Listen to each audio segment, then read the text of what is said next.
북한 최고 지도자의 비자금을 관리하는 노동당 39호실 소속 간부 3명이 국내로 망명한 것으로 전해졌습니다. 우리 군 중장급에 해당하는 인민군 고위 간부도 최근 망명한 것으로 알려졌습니다. 최근 잇따르는 북한 간부들의 탈북과 망명, 무슨 이유 때문인지 전문가와 함께 분석해 보도록 하겠습니다. 청와대 북한 전략 담당 선임 행정관을 지내신 이인배 한반도 미래포럼 이사, 김희준 통일외교 전문기자 나와 있습니다. 안녕하세요. 네, 안녕하세요. 네. 먼저 김 기자, 네. 노동당 39호실 간부 3명으로 밝혀졌죠? 네, 이제 우리 정부 당국은 확인할 수 없다는 말을 아끼고 있는데요. 아주 정통한 대북 소식통의 정보입니다. 이 노동당 39호실하면 이제 김정은의 통치 자금을 관리하는 곳인데, 이곳에 이제 부부장급 간부인 이모 씨가 올해 초에 이제 제3국을 거쳐서 망명을 해서 국내에 들어와 있는 것으로 전해졌습니다. 이 이모 씨는 김정은 체제 들어서 뭐 자력갱생 공로로 3대 영웅 칭호까지 받은 주요 인물로 알려져 있습니다.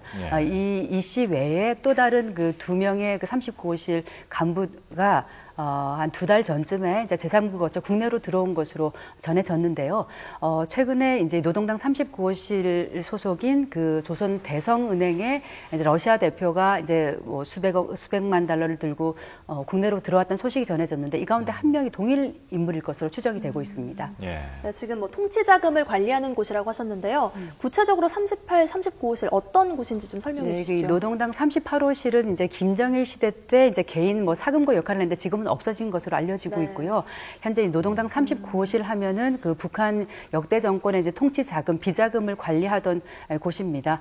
특히 뭐 그 송이버섯이나 뭐 수산물 뭐 이 같은 이제 각종 자원들을 팔아서 어떤 돈을 만드는 곳인데 그만큼 큰 돈을 주무르다 보니까 아주 막강한 권력을 갖고 있었습니다. 하지만 이제 장성택 처형 이후에 어떤 이제 개인적으로 뭔가 물건을 팔아서 돈을 만들 수 있는 여지가 권한이 거의 없어졌다고 합니다. 그렇다 보니까 이제 돈을 만질 수도 또 불릴 수도 없다 보니까 이 같은 좀 탈북 망명이 잇따르는 것이 아닌가 추정이 됩니다. 네. 이번엔 이인배 박사께 여쭤보겠습니다. 이번에 망명한 간부들 취재를 해보면 북한의 통치자금 어느 정도 우리가 파악할 수 있지 않을까요? 어떻습니까? 네, 그럴 겁니다. 가장 미국 당국도 그렇고 한국 당국도 그렇고 가장 귀추를 지금 추적하고자 하는 부분이 바로 통치 자금 부분입니다. 한간에 의하면 스위스 은행에도 30억 불이 있다. 뭐 그런 이야기도 하지 않습니까? 그래서 아마 이번에 39호실 간부가 오게 되면은 그 전모들이 상당히 많이 밝혀질 거다. 저도 그렇게 생각을 합니다. 미국하고 한국뿐만 아니라 미국도 매우 지금 아마 주목하고 있겠다 저는 생각을 하고 있습니다. 그렇다면 이 같은 정보가 남북 관계에는 어떤 영향을 줄까요? 우선요 2005년이었던가 BDA 댕코벨타 아시아를 미국에서 한번 제재를 한번 한 적이 있었습니다. 그때 액수가 한 2,500만 불밖에 안 됐습니다. 그랬는데 북한이 엄청나게 거기에 대해 반발을 했었죠. 사실 그걸 통해서 그게 왜 그랬냐면 통치 자금 때문에 그랬던 거거든요. 통치 자금은 사실은 전체 부여보다 그거 자체가 갖는 의미가 있어서 그때 어려워하고 괜히 북한의 반발이 심했었는데 아마 이번에 39호실 간부들이 와서 그런 정보들이 입수가 되고 거기에 대해서 아마 북한과 한국이 행동에 나서게 되면 북한이 매우 불편해할 거다. 그렇게 생각이 듭니다. 김 기자, 이번에 그 망명한 것으로 알려진 인민군 박승원 상장, 꽤 거물급 인물인 것으로 알려지고 있는데 그렇습니다. 어떤 인물입니까? 네, 이 박승원 상장하면은 이제 우리나라의 중장 별 3개에 해당하는 계급입니다. 2000년도에 이제 제주도에서 남북 그 국방장관 회담이 열렸는데 이때 차석 대표를 맡았고요. 또 북한에서는 그 김정은의 이제 주요 사업이었죠. 마식령 스키장 건설에 주요 공로를 이제 맡으면서 이로 인해서 뭐 금메달과 뭐 노령 영웅 칭호 또 훈장까지 받은 인물입니다. 그런데 이제 이 그 마식령 스키장 건설에 깊이 관여했던 이 마원춘 국방위원회 이제 건설국장이 이제 숙청되는 걸 지켜보면서 아마 자신의 신변에도 좀 위협을 느껴서 탈북한 것이 아닌가 보고요. 이 박승원 상장 같은 경우는 지난 5월에 탈북해서 이제 제3국에 현재 있는 것으로 알려져 있고 아마 우리 정부가 어떤 신변 확보를 하고 있는 것으로 보입니다. 근데 이제 탈북한 뒤에 이 현영철 인민무력부장의 숙청 사실을 우리 측에 알린 것으로 전해지고 있습니다. 그렇다면 이 같은 최고위층의 망명과 탈북이 이어지는 걸 보면 권력층이 좀 와해되고 분열되고 있다고 볼 수 있나요? 그렇게 볼 수 있겠죠. 충분히 이제 네. 우리 뭐 국정원이 밝혔듯이 이제 김정은 체제 들어서 간부만 해서 70여 명이 이제 이미 처형됐다고 밝힌 바 있는데요. 이렇게 이제 최근 이렇게 탈북 러시를 이루고 있는 이제 중견 간부들 보면은 사실 김정일 시대 때 좀 잘 나갔던 인물들입니다. 그런데 이제 장성택이 처형되는 걸 지켜보면서 이제 김정일 시대 때 이제 잘 나갔던 인물이라 하면 아무래도 장성택과 연관되지 않을 수가 없고요. 물론 현재 이제 장성택의 모든 라인이 역사 속으로 사라졌다 뭐 이런 표현도 있지만 아직까지도 관련된 인물들이 적지 않을 것이고 그렇다 보면 자신들의 어떤 신변 안전 위협에 이제 위협을 충분히 느끼고 있는 것으로 보이고요. 이렇게 이제 김정은 체제의 어떤 뭐 핵심 권력 엘리트들의 중간층이 이제 자꾸 빠져나가면서 어떤 뭐 권력층의 좀 뭐 붕괴나 뭐 그런 기반이 될 수도 있다고 볼 수 있겠죠. 그 이 박사께서 보시기에는 북한에서 이처럼 잘 나가는 고위급 인사들이 왜 이렇게 망명을 하고 있고 이런 움직임을 어떻게 보십니까? 지금 그 김정은이가 이제 집권한 지 4년 차가 됩니다. 예전에 1994년에 김일성 죽고 김정일이가 이제 등극을 해서 하게 될 때는 주로 했던 게 유은 통치 이후에 주로 했던 것이 뭐냐면은 광폭 정치라 그래서요. 당 원로들을 추서리고 군 원로들, 할아버지들 제대로 걷지도 못하는 원로들도 다 챙겨가지고 훈장 주고 뭐 큰 선물 안기면서 그렇게 해서 아우르는 통치를 주로 했었습니다. 그렇게 하면서 김정일 때는 이 북한 정권의 파워 엘리트들이 그 공동 운명 의식이 있었습니다. 그러니까는 북한 체제가 그런 그 고난의 행군 때에도 북한 체제 어려워질 때도 자기들끼리 똘똘 뭉쳐서 어쨌든 그 헤쳐나오고자 했던 그런 부분이 있었습니다. 그런데 지금 상황을 보면 이제 김정은은 지금 공포 정치라고 하고 있습니다. 제가 누구한테 들은 다는데요. 장성택 지금 학습 효과가 지금 나타나는 거 아닌가 그런 말을 하고 있습니다. 예전 같으면은 사실은 최용해도 그랬고요. 97년이었나요? 그때 이제 산호청 청년동맹 비리 사건 때다가 퇴출됐다가 몇 년에 다시 복귀를 합니다. 장성택도 그렇게 해서 한번 혁명화 교육받고 다시 복귀를 하게 되고 그리고 혼나고 김정일 때는 혼나고 조금 이렇게 근신하면 다시금 썼었습니다. 그런데 이번 같은 경우는 김정은 같은 경우에는 뭐 현영철도 그렇고요, 장성택도 그렇고요. 그냥 무자비하게 지금 총살시켜버렸단 말이에요. 그러니까 다시금 잘못 보면 죽는다는 생각을 하게 되는 거죠. 그렇게 했을 경우에 중간 엘리트, 상층부분에 이 사람들이 갖는 이게 정권에 대한 공동체의식이 대단히 운명 공동체의식이 무너지고 있다. 이것이 아마 이 김정은 지금 공포정치의 가장 큰 패착이 될 거다. 그렇게 보고 있습니다. 그렇다면 이런 뭐 최고위층의 망명, 탈북을 주민들이 알 수가 있는 부분인가요? 아마 지금 그 확인하는 루트들, 탈북자들 통해서 확인하는 루트들도 아마 주민들에게도 꽤 많이 확인을 해서 그렇게 지금 알게 되는데요. 그것이 그렇게 되면 제가 볼 때 북한 내부의 예전과 다른 북한 내부 주민들의 시스템이 두 가지가 소통 시스템이 있는데 하나는 뭐 240만 명 정도 된다 그러죠. 휴대폰을 가지고 있습니다. 그것 때문에 자유롭게 일단 물론 보호부 허가를 맡아서 휴대폰을 구입하게 되는데 그래도 아마 자유롭게 소통이 가능한 부분이 있고 더 강력한 시스템 중에 소통 시스템 중에 하나가 장마당 암시장일 겁니다. 암시장에 앉아서 하루 종일 매대에 앉아서 무슨 이야기 하겠습니까? 파는 사람 흥정하면서 무슨 이야기 하겠습니까? 뭐 이런 이야기 저런 이야기 예전에 우물가에서 뭐 부녀자들 뭐 여러 가지 루머들 여러 가지 이야기들이 확산됐던 것처럼 그만 유사한 이야기가 있을 겁니다. 이렇게 대단히 그 속도도 빠르고 구체적으로 정보들이 지금 공유될 가능성이 높다고 봅니다. 그렇다면 뭐 이제 휴대폰을 소지하는 그런 부분에 있어서 뭐 제약이 간다거나 주민들의 생활이 좀 변화되는 부분이 있을까요?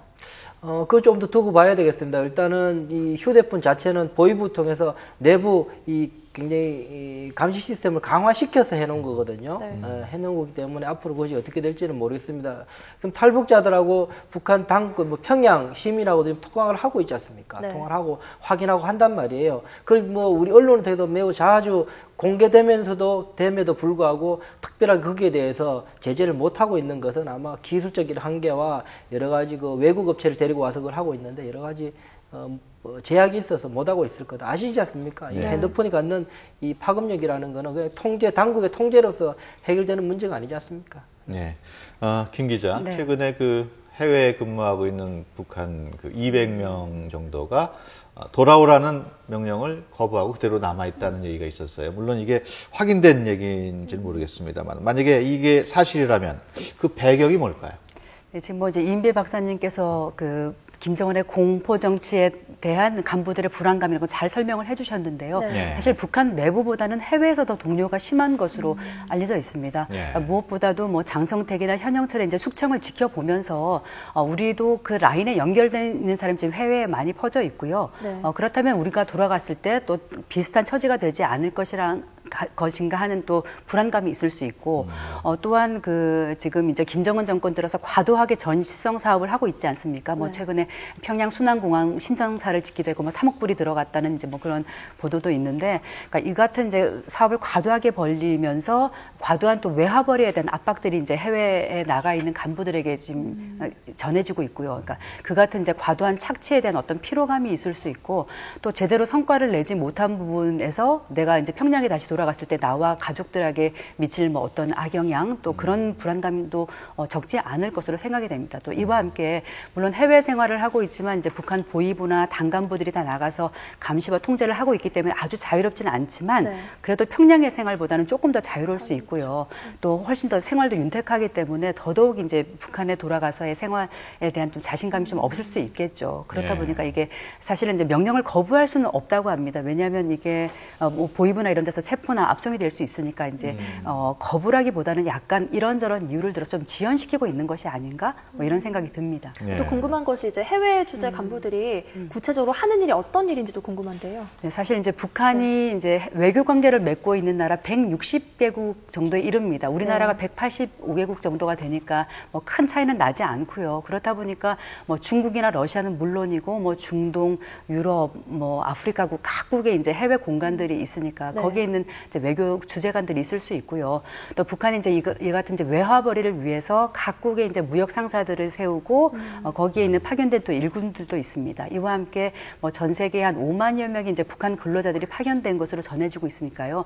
이들을 관리 감독하는 인사들도 뭐 포함이 돼 있다고 하겠습니다. 네. 이 박사님 지금 김 기자가 잠깐 언급을 했습니다만은 그 귀국을 거부하고 있는 200명의 그 북한 관리들이 북한 정권에서도 어느 정도 대응 조치를 취할 것 같은데 그렇게 계속 안 들어오고 있어도 뭐 이상은 없는 겁니까? 우선 뭐 대응 조치는 분명히 있을 겁니다. 네. 뭐 그렇지만 뭐 더 구체적인 것까지는 제가 지금 들은 건 없는데요. 네. 조금 그렇게 들어오라 그러는 것을 지금 거부할 수 있는 토대가 뭐냐면 제가 알기로는 한 2009년 정도부터 원래 해외 주재관이 나가게 되면 가족들은 다 국내에 두게 됩니다. 네. 평양에 두게 됩니다. 그러니까는 이제 만약에 이탈이 생기고 나면은 가족들을 볼모로 줄 수 있는 그런 시스템이었다가 네. 2009년 이후에는 그걸 조금 푸른 거로 제가 알고 있습니다. 그래서 가족들 동반해서 갈 수 있게 된 상황이고 네. 학생들 공부도 시킬 수 있게 되고 그렇게 됐었거든요. 그렇게 했다는 그것이 2009년인데요. 2009년 1월부터 김정은이 이제 후계자로서 공식 이제 지명을 받고 활동 입김이 세지기 시작할 시기입니다. 그래서 저는 이렇게 이번에 이렇게 그 소식을 저도 보면서 이거는 김정은이가 나름 정책 결정을 해줬던 것들이 패착으로 돌아가고 있는 것 아닌가 네. 그런 생각도 좀 해보게 됩니다. 네. 또 이렇게 공포 정치가 강화되고 있는 게 김정은이 홀로서기를 하려고 하는 움직임이다라는 이야기도 나오고 있는데요. 또 최근 공개석상에서 김일성 배지를 달지 않은 채 나타나기도 했고요. 또 평양공항청사에는 김일성 사진이 없었다고 하던데 그 부분은 어떻게 그렇습니다. 생각하십니까? 네, 이제 지난 1일이죠. 네. 그 평양 그 순환공항에 신청사가 이제 개관을 했습니다. 구청사에 비해서 6배나 넓은 이제 규모의 부지에 또 아주 현대적인 레스토랑이나 뭐 면세점 이런 곳이 들어있는 아주 초현대 이제 호화 시설로 지어졌는데 네. 여기에 좀 이제 좀 색다르게 눈에 띈 것이 건물 외관에 김일성의 초상화가 사라진 겁니다. 이 김일성 초상화하면 어떤 평양 순환공항의 어떤 상징물처럼 돼 있고 이제 그 배경으로 사진을 찍는 사람도 많았었는데요. 그러니까 이 김일성의 초상화 대신에 이제 평양이라는 글자가 뭐 한글과 영어로 이제 각 그 좌우 귀퉁이에 이렇게 적혀 있는데 이것이 이제 물론 이 신청사가 개관한 지 나흘밖에 지나지 않았기 때문에 추후에 이 초상화가 걸릴 가능성도 배제할 수 없습니다만 네. 일단은 김정은 제1위원장의 어떤 결단이 있지 않았냐는 관측입니다.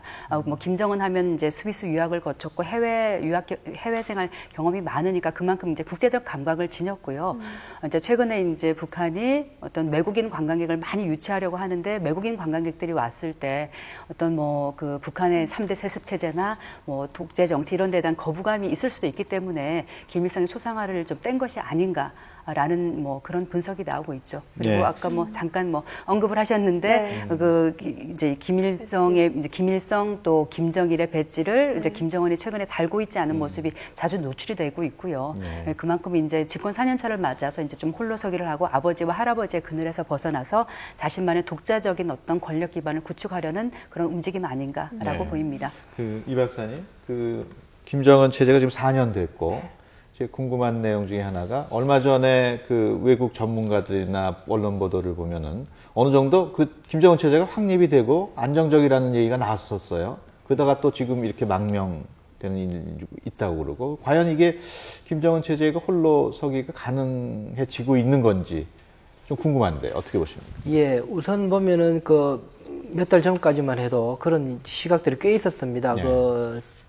젊은 사람이 통치를 하면서 꽤나 순발력 있게 하고 있다 하면서 장군들 그러니까는 권력의 핵심체인, 무력의 핵심체인 그 장성들을 그 별을 뗐다가 붙였다 하고 뭐 그렇게 인사 조치를 할 수 있을 정도로 하는 것들이 꽤 장악하고 있는 것이 아닌가라는 추측도 사실 있었는데 사실 이제 요즘 최근에 나타난 현상들을 보면 저도 그 전에 들어보면 그 당 간부들과 군에서 하는 이야기들이 지금 뭐 불만은 있으나 두려워서 말을 못하는 단계다라는 이야기도 굉장히 많이 했었습니다. 그것이 이제 조금씩 드러나기 시작하는 것 아닌가 저는 그런 생각이 들고요. 보면은 김정일이 살아있을 때 김정은에게 후계책을 주면서 사실 그러니까는 정은이를 조금 잘 뒤에서 잘 보필해라라고 붙여진 인물들이 있었지 않습니까? 네. 장성택이나 당에는 장성택과 최용해 같은 인물이었고 군에는 이용호하고 김영춘 이런 인물이었고 정보당국에는 우동축 부부장입니다. 부부장 이랬습니다. 네. 그때만 해도 보위부에는 부장이 없었습니다. 네. 김정일이 직접 했었고 부부장 그렇게 했었는데 다 물러나고 최용해는 이제 당을 하고 있죠. 나머지는 다 물러나고 본인의 사람으로 좀 쓰겠다고 지금 그러고 있는 거죠, 사실은. 예. 하고 있는데 앞으로 좀 두고 봐야 되겠지만 지금 이렇게 공포 정치가 되고 나면 누구 하나도 지금 나서서 뭘 하려고 그러지는 않을 테고 지금 좀 앞서 나가 있는 거는 김원홍 보위부장이 뭐 여러 가지 총대를 메고 여러 가지 지금 악역을 담당하고 있는 것 같은데 어떨지 모르겠습니다. 재미난 게 함께 보니까는 최영해가 지금 총정치국장 하다가 물러나서 이제 근로 담당 비서를 하는데 지금 우리 아시안 게임 때 직책이 뭐였냐면은 국가체육지도위원장이었어요. 네.